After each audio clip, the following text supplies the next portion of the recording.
Hey everybody, and welcome back to Bible 365 with Kathy Carter. Today is day 49. So before I even get started, I just wanted to note sort of my location change. We had snow and I was really excited about the snow. I love the way it looks. So it's melting already. We had like 2.5 inches or so, not a huge amount, but it's already melting. But I wanted to see just a little bit of a glimpse of it as we're doing this. So if you're sort of moving along in time with me at the same time, this is mid-February. And so snowing would be normal. So this would be a normal time of year for you guys.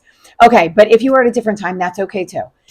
Very quickly, and if I'm too dark, I apologize. It's because, as you can see, the sun is mostly behind me, and so it really shades a lot of things. But if you can hear my voice, I feel like you're in a great position. You don't really need to see a whole heck of a lot of what is going on. Anyway, today is day 49, and we are in the book of Leviticus. We are Leviticus 7 through 8.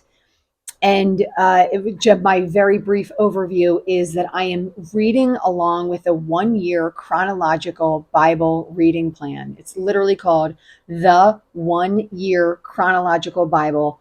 Online is where you can find it online.com. And this is where you can print up the reading plan if you want to use your own Bible, or you can purchase a Bible that they actually put together. And they have 3 different versions that you can choose from. So whichever way you want to do it is phenomenal, as long as you are reading and as long as you are sticking with it. So in this book, we are in the book of Leviticus, which at this point we have finished. If you've been reading along with me, the book of Genesis, the book of Job, and oh my gosh, the book of Exodus. I knew there was another one. And so we did a little bit in Numbers, and now we're hitting hard into Leviticus. This is the hard part. So if you have attempted to do this Bible in a year before, or Bible in 2 years, whatever your length of time might be, this is where you could get stuck. It feels so boring. You think to yourself, this wasn't me. I don't need to know all of this. I can skip past all of this. I am begging you not to do that, to slow down, to take your time in the reading, even if it feels like you didn't catch any of it, right? So you're reading it and you're like, I'm not even they're waving, they're sinning. Is the guilt the same as the sin? Is the ram a bull? There could be in so many ways in which to get, I don't want to say confused, because I don't necessarily think it's confusing, but easily lost, right? Because there's just a lot of stuff going on, a lot of things to remember. And again, a lot of repetitive nature. And the truth of the matter is this isn't necessarily for us. It's called the book of Leviticus because it's for the Levites, which are the priests. One section of the Levites are the priests in the community of the Israelites. So this is the community that was taken out of Egypt by God, led by Moses. So Moses led this charge of releasing all of the prisoners, all the slaves from Egypt, from under Pharaoh, who had them in slavery for like 400 years. And then they got out of that slavery, and then they started moving and hustling along. And then they landed at the Mount of Sinai, at the foot of Mount Sinai. And right now, they've made a home for God to live in, so a tabernacle.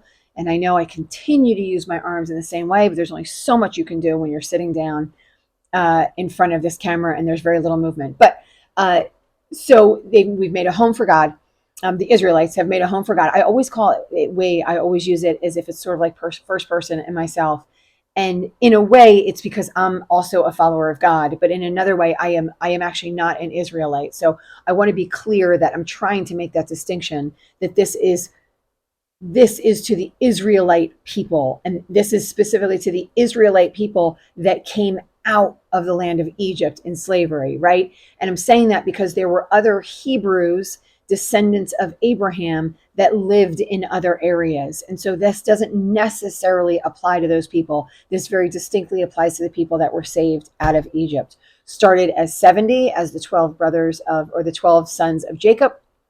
And now it's in the millions range. So it's more than 1 million people, including women and children. And so Moses is now going into this tent of meeting. He's at the Ark of the Covenant, and he is meeting with God there. And God is audibly speaking to him, and he's telling Moses, these are the things that I want the Israelite people to do, and very specifically the sons of Levi, the Levite priests. And there's one section that is going to be following the priesthood. Moses' brother Aaron and all of his sons, and the sons of Kohath, which is one of the brothers. Levite's three sons. Levite had three sons. So the Kohathites are going to be the priests, the ones that are going to be ordained. So right now, this is sort of all these foundational steps. This is building this foundation for essentially this kingdom of Israelites. And so Moses is at the head, and then we have Aaron is. So Moses is at the head of a lot of things because we're going to see he acts as priest in a lot of these ways, but he's also their leader. And he's also essentially the word of God to them. So he speaks directly what God speaks, and he speaks it to his people. And he also leads them, and he's a judge of them. If you guys remember when his father-in-law was talking to him, he's a judge of the people. He's also a teacher, so he's teaching them what to do. And then Aaron is the head of the priesthood. And so Aaron is the one that continues to go in and give offerings and things like that. And it's Aaron and his sons. So today we're going to just learn just a little bit more about what the offerings are and what happens when giving the offerings. And so moving to Leviticus 7, that was a big introduction just to come to Leviticus 7. But I'm hoping my hope for you guys is that I create more of a picture for you to understand it. And then when you go back and you read it, which I'm always hoping that you're reading, I want you to want to read, not just to listen.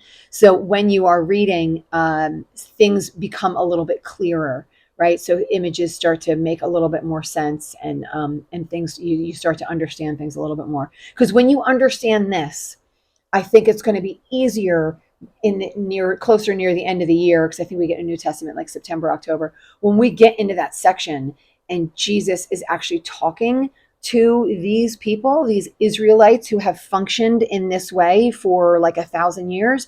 I think it's going to be a little bit easier to understand why they do some of the things they do, why they behave some of the way why they behave in some of the ways they behave, why they think some of the things that they think.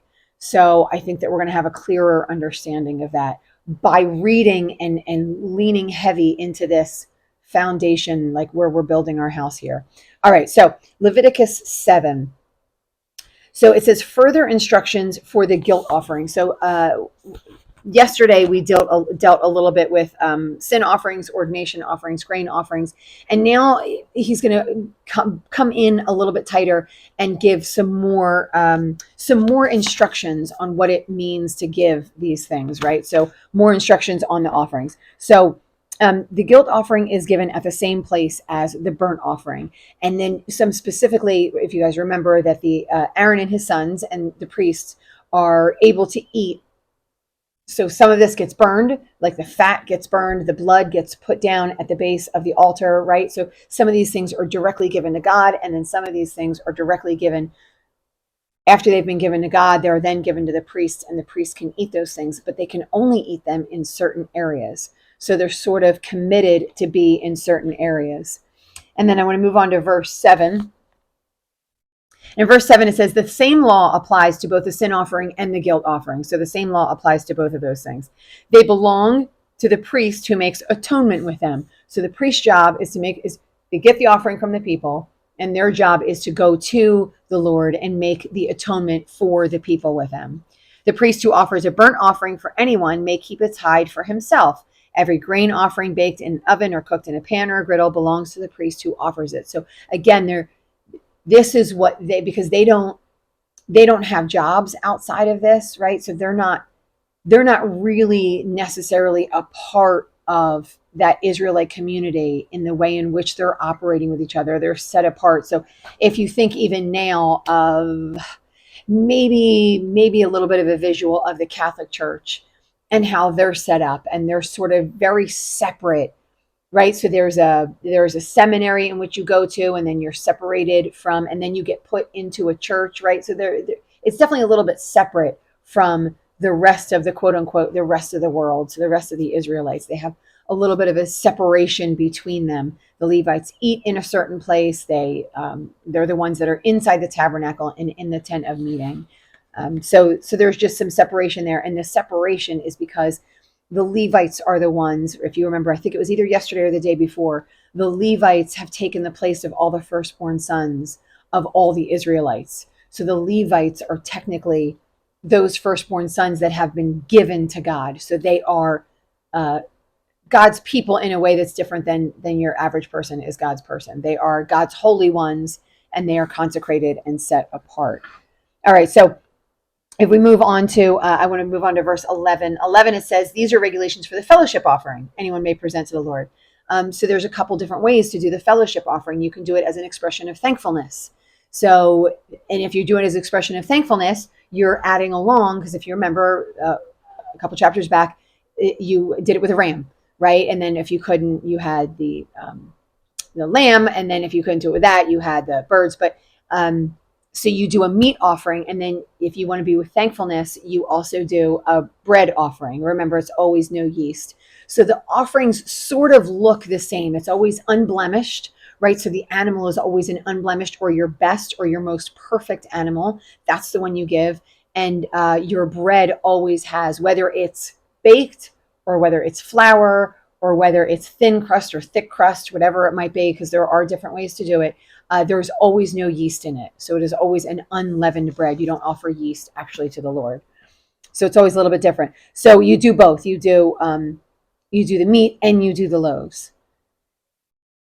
And then in verse 13, again, adding a little bit, it must be eaten that day. So if you don't eat it that day, it gets burned up. So you don't want to save it. And then there are other times where you can save it for a second day, but then it has to be burned after that day after that. So verse 18, it says, if, however, the offering is a result of a vow or is a free will offering. So these two different things. A vow, right, is something that you make with somebody else. So even to the point where this people group would make a vow to another person, and then when they made that vow, they would actually go to God and they would give a fellowship offering. So fellowship is sort of like a community, right? Like being in community with somebody. And so you make a vow in community with that person, and then you guys go and you make an offering to the Lord. So then you would make your meat offering, and then you would also add a bread offering in that as well. The other thing is a so it's a vow or a free will offering. So if you just want to offer free will, you want to give that offer, you have a free will offering. I'm not sure if there's any specific reason for it, because we haven't stumbled really across that yet. But if there's a reason for a free will offering, it sounds like it's just someone who wants to freely give of what they have because of their love and honor for the Lord. So if you want to do that, again, it's the bread and it's the meat, right? So there are a couple of different things. So I want to look in, I want to read, I read verse 18, and then I want to read down in verse 22. In 22, it says, so if 21, it says, anyone who touches something unclean, whether human uncleanness or unclean animal, or any unclean creature that moves along the ground, then eats of the meat of the fellowship offering belongs to the Lord. He must be cut off from his people. So they're taking these things extremely seriously. It's not the only thing that says they're getting cut off from their people, but it's one of the things that says they get cut off. So they have to be very specific. They have to know exactly what they're doing when they come in, because the punishment for it is extremely severe. If they're cut off from their people, it's not like maybe necessarily today. And, again, thinking where I live, what being cut off from our people would look like. And it would be extremely unpleasant. So I don't want to make it sound like it would be easy, right? But to be cut off from your people now, you could move somewhere else. You could get a job. You could, right? There are a lot of things that you could do. If you're cut off from your people here, it could mean death, literal death. They have escaped from slavery. They are in the middle of sort of a desert, right? And I'm sure there are other people around, but it would be a devastating blow to them. So they must keep these things.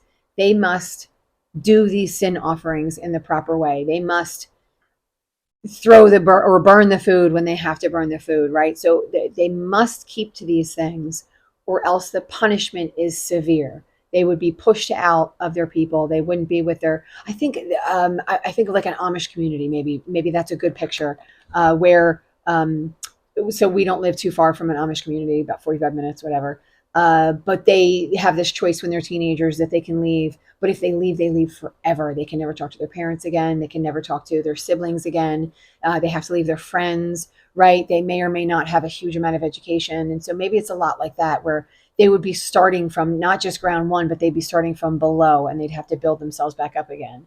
Right. So I think it would be much more like that, where the punishment would be extremely severe. And the punishment is not too, so when we hear these things, I think instinctively we're like, wow, why would God do, what a horrible God that would be his punishment if they screw up something so little as hold. What if they're starving and they have to hold on to that meat? It's not about that. It's much more about keeping the community actually together than it is about separating the community. What God wants to do is he wants to make a holy community that comes together and that can look like they are God's people. So remember, I want you to recognize that God is a loving God. And I think if this is your first read through, there might be a lot of areas where you might think to yourself, what a jerk. Ooh, another thing that I hate to say, right? I feel like we might think that to ourselves. You might not say it out loud. You might not tell another person, but in your head, you might think that way to yourself. Why would he?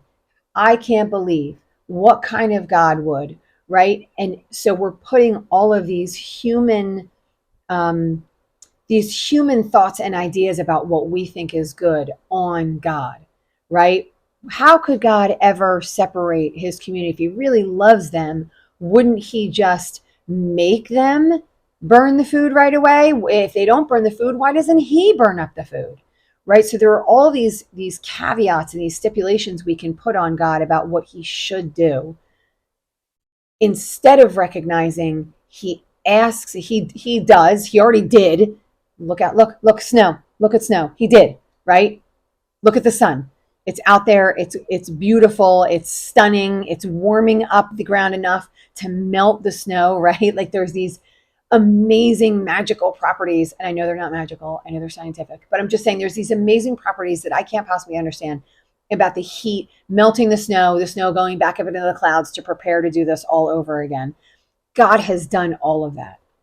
And then I have the nerve to say, how dare you say I can't eat that food the next day, right? So I want to keep some of these things in mind, that God is, I did this visual with this one of my friends, but like we think like we're here and like maybe God is here. And he was like, God's like, oh, see, like, look, he can't even, like, we're here. If we think we're here, God's like, right? We can't understand his ways. We can't fathom his bigness and all the stuff that he can do. And he just asks us to follow him. That's it. He says, this is what I say to you. Now follow me. Why? Because you're you and I'm all the way up here. The more we understand that, I think the better we will sit within his boundaries. So finding his boundaries more to be honorable to him and good for me, and his boundaries less to be a burden to me. All right. Spend a lot of time on that. All right, so moving on to, it says, don't eat the fat, don't eat the blood, right? So here are a couple other rules. Don't eat fat, don't eat blood. I want to go to verse 30. All right, and in verse 30 it says, with their own hands, so this is he says, I'm going to go to 29. Say to the Israelites, anyone who brings a fellowship offering to the Lord is to bring part of it as their sacrifice to the Lord. With their own hands, so this is some of the differences here. With their own hands, they are to present the food offering to the Lord.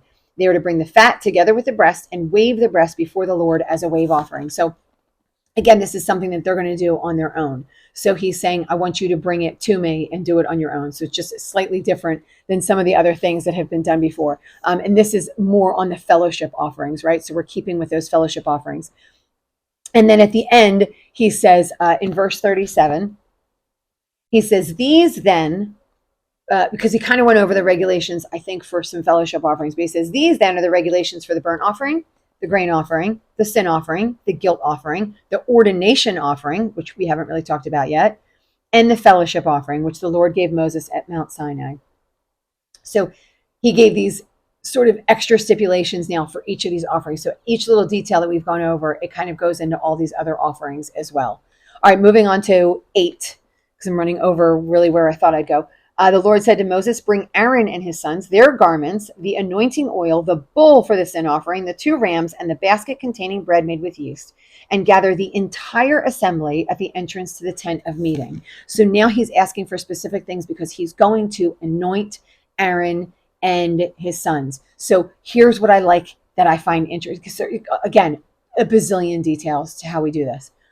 But one of the things that I am noticing, again, is the authority of Moses. So Moses does a lot of these things, right? Moses pours the blood, whereas a lot of times what we saw is when the offerings start to come in, the priests all do it, right? But the priests haven't been anointed yet. So Moses is going to anoint all of them, but it's Moses who anoints them. So God has given Moses the authority to be the one that anoints the very first priests in the tabernacle, in the temple. So Moses gets this, and it's because this is the one that God called to do these particular things. Again, I would say he's leader. He's sort of the voice of God. He takes on a little thing of his own. So Moses dresses Aaron, and then he's going to dress his sons as well. And then he takes everything. He takes an oil, and he takes all of those things. And then he sprinkles it, right? So in other areas, we see that blood is sprinkled. He sprinkles it, and he sprinkles it 7 times. It's completed, right? So the 7 times is completion. And then I want to read verse 14. In verse 14, it says, he then presented the bull for the sin offering, and Aaron and his sons laid their hands on its head. So now they're taking responsibility for it. So this is right? And then Moses kills the bull, slaughters it. I always do that. It's a terrible picture. Sorry, you're watching me do that. And then later he presents a ram. So first when he presented was the bull, then he presents the lamb for the burnt offering. And then in 25, there's some burning. He's mixing fat with the bread. And so they're kind of combining all of these things together, all of these details together to consecrate everything and to make everything holy. Because remember, this isn't going to be just for Aaron and his sons. Moses is doing this for Aaron, his sons, and then every generation thereafter. So he's starting this process for everyone. So this is where the ordination comes in, right? So he's ordaining them as the original priests in the tabernacle. All right, and then Moses takes his offering, Moses waves his offering, and then he sprinkles blood on Aaron and his sons. So remember, we sprinkled oil this time. Moses sprinkled oil on the altar, but he's sprinkling the blood on the guys, on the actual priests. And then he tells them to cook it and to eat everything at the entrance. And then you got to burn the rest. And then they can't leave there for 7 days. So 7 days, and then they're consecrated. And then I want to read verse 35 to you. You must stay at the entrance to the tent of meeting day and night for 7 days and do what the Lord requires, so you will not die. For that is what I have been commanded. So Aaron and his sons did everything the Lord commanded through Moses. So in 7 days they were in there. Don't know what the Lord asked them to do, but the Lord asked them to do stuff for 7 days, and they were told to do that. And so this is how God is making them holy and making them priests. And so these are the first priests of the Israelite community. Because I know there was other stuff before. I know Jethro was a priest, right, in his area. So there were other things. It's not like we've never heard the term before. But this is the first time that God, in his sovereignty, right, created his community of priests, and then and then an offering system, right? So a sacrificial offering system. And so we're going to see what comes with that next. I love sort of waiting until the next day to see what happens. So that is the end of today. If this was any kind of blessing to you, like it, hit the like button, share it with other people, subscribe. I always want you to be reading. So keep reading, read with other people, stick with it, push through push through this hard part, because I promise you, when we start getting to like Judges and stuff like that, like Ruth is excellent. Judges, Numbers has a lot of historical stories in it, although there's a lot of numbers. But once you get past that part, but this is some of the hard part, and I think if you can persevere in these areas, I feel like the rest is really going to open up to you, and you'll be really excited about it. So don't give up on me yet, guys. Keep with it, stick with it, and keep reading. I'll see you tomorrow.